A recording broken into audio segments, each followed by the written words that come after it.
पावन चरित्र जहां पर देवादिदेव महादेव ने किस किस जीव पर कैसे कैसे कृपा की। लिखा हुआ है कि जो शिव को दिल से मान ले। देखिए, शिव जी के बारे में जानना बहुत कठिन है। विष्णु पुराण में लिखा है कि एक बार शिव जी का और भगवान नारायण का संवाद चल रहा था।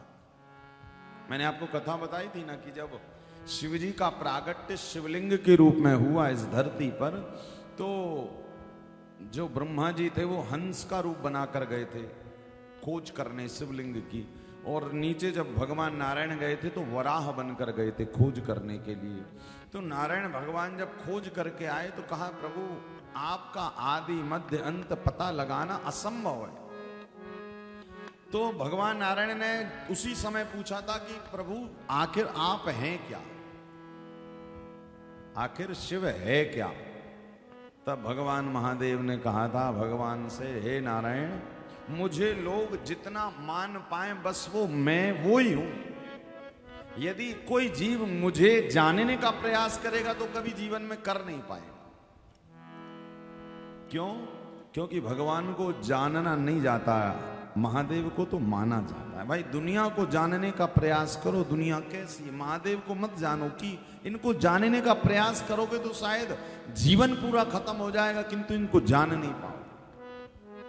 अरे जिसका हाथ पैर नहीं है, जिसके नेत्र नहीं है, उसके बाद भी वो शिवलिंग आपको दुनिया भर की चीजें प्रदान कर देता है। ऐसे महादेव को जानने निकलोगे तो क्या जान पाओगे? नहीं जान पाओगे।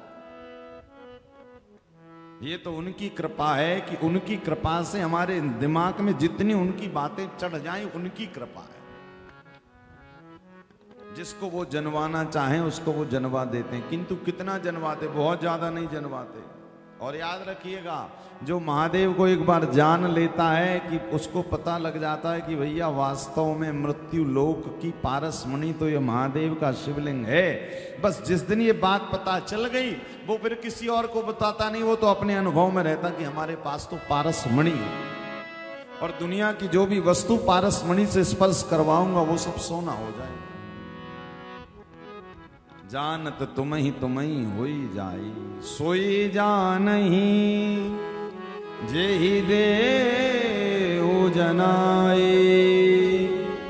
जानत तुम ही होई जाई।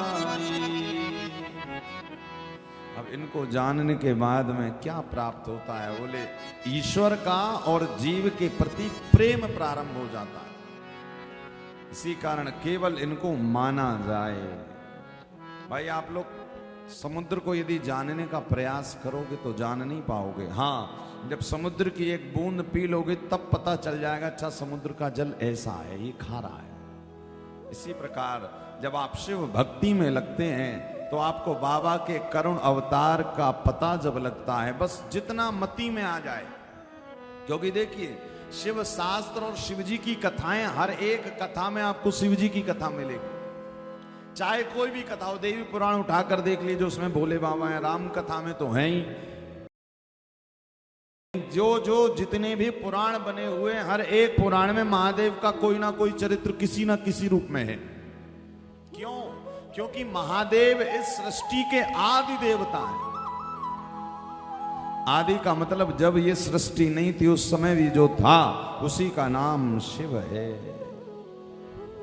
ये अनंत अनंत है, इसका कोई अंत नहीं।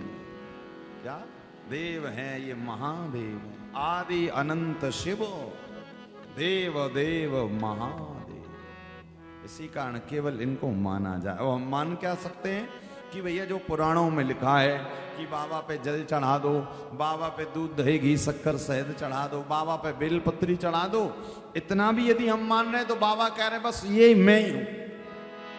और कोई इतना भी नहीं मान रहा तो बाबा कह रहे हैं हाँ उनके लिए मैं नहीं भी हूं।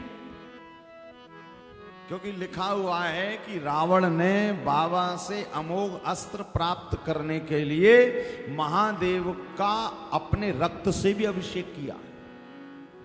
क्या भाई, महादेव को प्रसन्न करना आपके अपने भाव के ऊपर है कि आप उन पर क्या क्या अर्पित कर सकते हैं।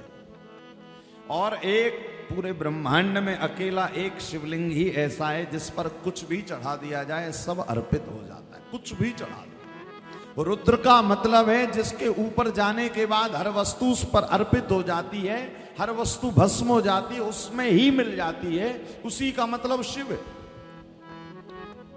जो हमारा आकाश मंडल है, जो सौर मंडल गैलेक्सी है, उसमें आप देखते हैं ना तारा टूटता है, और यदि विज्ञान को देखो तो एक तारा कितना कितना बड़ा होता है, शायद हमारी पृथ्वी से भी बड़ा होता है, किंतु वो तारा टूटने के बाद जाता कहां है? बोले वो तारा टूटने के बाद देवादिदेव महादेव में ही मिल जाता है। जिस पर दुनिया की सारी वस्तु मिल जाए उसी का नाम शिव है। क्या विचार करो, इतने टूटते हैं, एकाध महाराज आकर गिर गया तो फिर तो हम सबका कल्याण हो जाएगा एक सेकंड में, किंतु जो हमारी सदैव रक्षा कर रहा है, इसी कारण उसको त्रिगुणातीत कहा जाता है, इसी कारण उनको त्रिलोकी कहा जाता है।